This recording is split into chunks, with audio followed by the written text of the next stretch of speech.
നമസ്കാരം. നമ്മുടെ പറമ്പുകളിലും കാടുകളിലും കണ്ടുവരുന്ന എന്നാൽ പലപ്പോഴും നമ്മൾ ശ്രദ്ധിക്കാതെ പോകുന്ന ഒരു അത്ഭുത സസ്യമാണ് കാട്ടുചേന. നമ്മുടെ പൂർവികർക്ക് ഇതിന്റെ ഗുണങ്ങളെക്കുറിച്ച് നല്ല അറിവുണ്ടായിരുന്നു.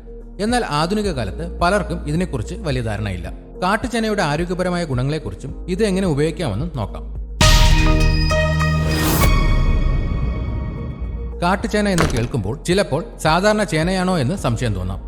എന്നാൽ ഇവ രണ്ടും വ്യത്യസ്തമാണ്. കാട്ടുചേനയ്ക്ക് സാധാരണ ചേനയേക്കാൾ കൂടുതൽ ചൊറിച്ചിലുണ്ടാകും. അതുകൊണ്ട് തന്നെ ഇത് കൈകാര്യം ചെയ്യുമ്പോൾ അല്പം ശ്രദ്ധ വേണം. ഇതിന്റെ ഇലകളും പൂക്കളും സാധാരണ ചേനയിൽ നിന്ന് വ്യത്യസ്തമായിരിക്കും. കാട്ടുചേനയിൽ ധാരാളം നാരുകൾ അടങ്ങിയിട്ടുണ്ട്. ഇത് ദഹന പ്രക്രിയയെ സഹായിക്കുകയും മലബന്ധം പോലുള്ള പ്രശ്നങ്ങൾ കുറയ്ക്കുകയും ചെയ്യും. പൈൽസ് അഥവാ അർശസ് ഉള്ളവർക്ക് കാട്ടുചേന വളരെ ഫലപ്രദമായ ഒരു ഔഷധമാണ്. ഇതിന്റെ കഷായം ഈ അവസ്ഥയ്ക്ക് ആശ്വാസം നൽകും. രക്തത്തിലെ പഞ്ചസാരയുടെ അളവ് നിയന്ത്രിക്കാൻ കാട്ടുചേന സഹായിക്കുമെന്ന് പറയപ്പെടുന്നു. ഇതിലുള്ള ചില ഘടകങ്ങൾ ഇൻസുലിൻ സംവേദനക്ഷമത വർദ്ധിപ്പിക്കാൻ സഹായിച്ചേക്കാം. നാരുകൾ കൂടുതലുള്ളതിനാൽ കാട്ടുചേന കഴിക്കുന്നത് വയറ് നിറഞ്ഞതായി തോന്നാൻ സഹായിക്കും. ഇത് അമിതമായി ഭക്ഷണം കഴിക്കുന്നത് തടയുകയും ശരീരഭാരം കുറയ്ക്കാൻ സഹായിക്കുകയും ചെയ്യും. ചീത്ത കൊളസ്ട്രോൾ കുറയ്ക്കാനും നല്ല കൊളസ്ട്രോൾ വർദ്ധിപ്പിക്കാനും കാട്ടുചേനയ്ക്ക് കഴിവുണ്ടെന്ന് പറയപ്പെടുന്നു. കാട്ടുചേനയിൽ ആന്റി ഓക്സിഡന്റുകൾ അടങ്ങിയിട്ടുണ്ട്.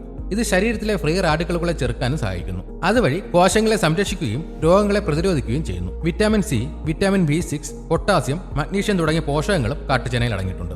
ഇതുപോലെയുള്ള ഹെൽത്ത് ടിപ്സിനായി ഈ ചാനൽ ഇപ്പോൾ തന്നെ സബ്സ്ക്രൈബ് ചെയ്യുക.